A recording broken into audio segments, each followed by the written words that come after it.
வானவர்கள் ஹஜ்ஜும் செய்கின்றார்கள்.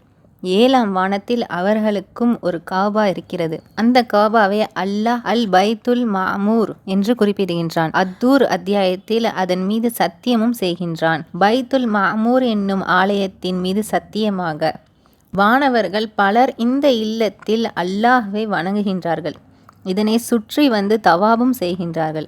இந்த பூமியில் மனிதர்கள் கௌபாவை தவாப் செய்வது போலேயே அவர்கள் பைத்துல் மஅமூரை தவாப் செய்கின்றார்கள்.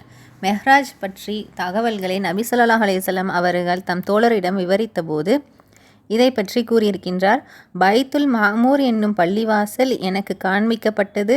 அப்பொழுது அங்கு பார்த்தால் ஒவ்வொரு நாளும் 70,000 மாணவர்கள் அதனுள்ளே சென்று கொண்டிருக்கின்றார்கள்.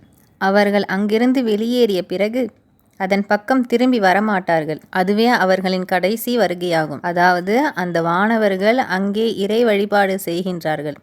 அதனை தவாஃப் வலம் சுற்றி வருகின்றார்கள். எப்படி இந்த பூமியில் வாழும் மக்கள் கௌபாவை வலம் வருகின்றார்களோ அதே போன்று அந்த ஆலயம் 7வது வானத்தில் உள்ளவர்களின் கௌபாவாகும்.